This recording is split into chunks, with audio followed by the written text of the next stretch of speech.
ঈদ মোবারক। উৎসব পার্বণ মানে নতুন নতুন খাবারের আয়োজন, ভিন্নভাবে স্বাদ গ্রহণ। হ্যালো এভরিওয়ান, কেমন আছেন সবাই?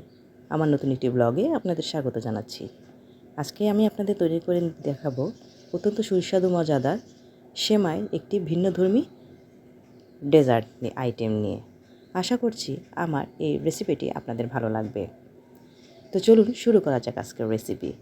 এই রেসিপি তৈরি করতে আমার লাগবে বার্মি চিলি সেমাই। এই সেমাইটি অবশ্যই নেওয়ার চেষ্টা করবেন এই রেসিপি তৈরি করার ক্ষেত্রে। এখানে আমি 1 প্যাকেটের পরিমাণ সেমাই নিয়ে নিয়েছি। এখন এগুলোকে আমি চুলাতে একটি পাত্রে হালকা কুসুম গরম পানির মধ্যে সিদ্ধ করে নেব। চুলাতে মিডিয়াম হিটে আমি পানিগুলো গরম করে নিয়েছি। এখন এগুলোর মধ্যে আমি এই সেমাইগুলোকে দিয়ে দিব।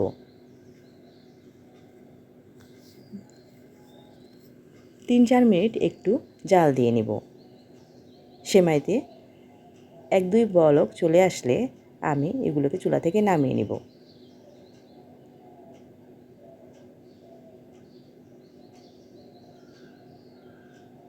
দেখতে পাচ্ছেন অলরেডি আমার চুলাতে পানির মধ্যে সেমাইয়ের বলক চলে এসেছে এবং সেমাইগুলো একটু নরম হয়ে এসেছে।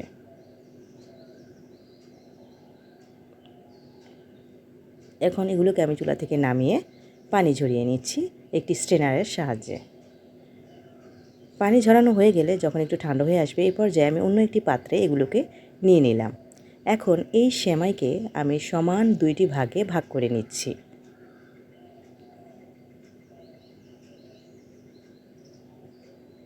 এই 2টি অংশের মধ্যে একটি অংশকে আমি একটি গ্রাইন্ডার জারে নিয়ে নিলাম। এখন তার সাথে দিয়ে দিচ্ছি নর্মাল টেম্পারেচারে থাকা একটি ডিম, দিয়ে দিচ্ছি চিনি 1/2 কাপ পরিমাণে, দিয়ে দিলাম আগে থেকে জাল করে রাখা নর্মাল টেম্পারেচারে থাকা দুধ 1/2 কাপ পরিমাণে। সবগুলো উপকরণকে আমি গ্রাইন্ডার জারে দিয়ে গ্রাইন্ড করে নিয়েছি, একটি স্মুথ ব্যাটার তৈরি করে নিয়েছি। এখন এগুলোকে আমি আগে থেকে সিদ্ধ করে রাখা সেমাইয়ের সাথে দিয়ে দিলাম। এখন আবারও সবগুলো উপকরণকে আমি ভালোভাবে মিশিয়ে নিচ্ছি। মিশানো হয়ে গেলে এ পর্যায়ে আমি এগুলোর সাথে অন্যান্য উপকরণ অ্যাড করছি।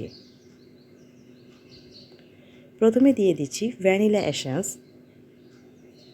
1/2 টিস্পুন পরিমাণে।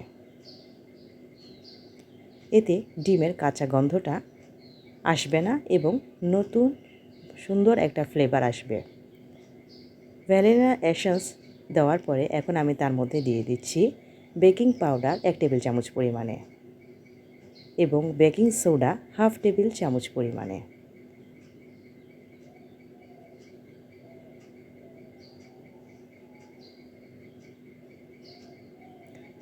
সবগুলো উপকরণ মিশিয়ে নেওয়া হয়ে গেলে আমি এখন একটি কেকের মোল্ডে তেল ব্রাশ করে নিয়েছি। আপনারা চাইলে বাটার ব্রাশ করে নিতে পারেন। এ পর্যায়ে আমি আগে থেকে তৈরি করে রাখা মিশ্রণটি তার মধ্যে দিয়ে দিলাম। আমি একদম ঘরোয়া উপকরণে এগুলো তৈরি করে দেখাচ্ছি এবং এই কেকটাকে আমি চুলাতে বেক করে নেব।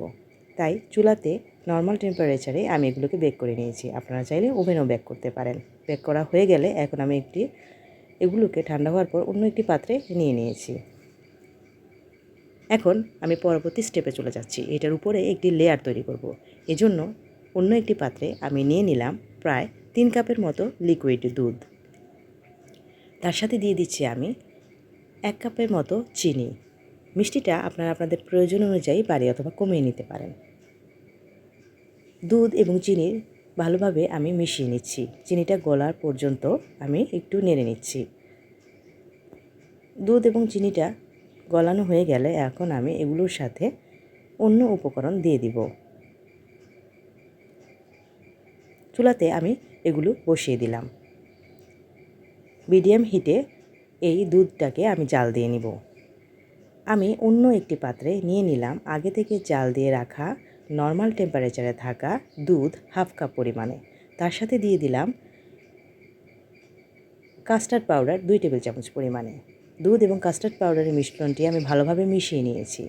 এখন চুলাতে যে দুধটি আমি জাল দিতে দিয়েছি এগুলো প্রায় 2-3 বলক হয়ে আসলে এ পর্যায়ে আমি আগে থেকে তৈরি করে রাখা কাস্টার্ডের মিশ্রণটি এই দুধের মধ্যে দিয়ে দিচ্ছি।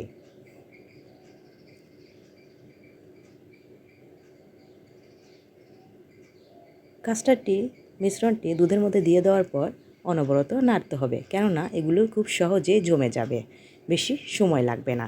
চুলার আঁচ এ পর্যায়ে মিডিয়াম টু লো হিটে আমি দিয়ে দিলাম। নেড়ে চেড়ে প্রায় 2-3 মিনিট যখন হয়ে যাবে তখন দেখবেন অটোমেটিকলি এগুলো জমতে শুরু করেছে। দেখতে পাচ্ছেন একটা ঘন কনসিস্টেন্সিতে চলে আসছে।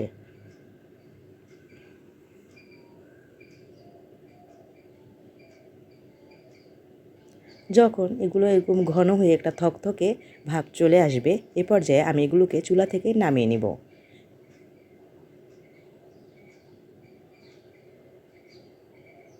চুলা থেকে নামিয়ে একটু হালকা ভাপ সরিয়ে মোটামুটি একটু ঠান্ডা করেই নেব।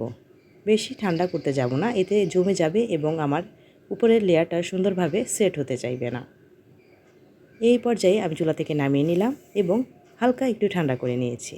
এখন আমি আগে থেকে যেই সেমাই কেকটি তৈরি করেছি তার উপরে এই মিশ্রণটি ঢেলে দিচ্ছি।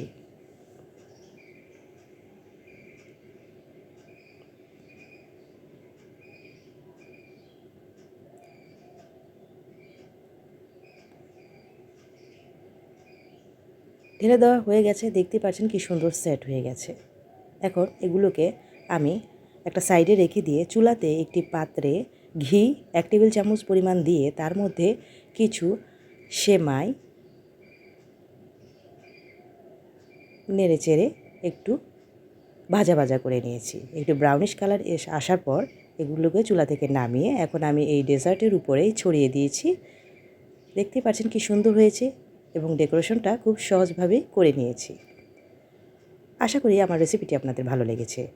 ভালো লাগলে অবশ্যই বাসায় তৈরি করে খেয়ে দেখবেন। ঝটপট তৈরি হয়ে যায় এই রেসিপি এবং গতানুগতিক দুধ সেমাই থেকে একটু ভিন্ন আঙ্গিকে এই রেসিপিটা তৈরি করে খেয়ে দেখতেই পারেন। আজকের মতো বিদায় নিচ্ছি। ভালো থাকবেন সবাই। আল্লাহ হাফেজ।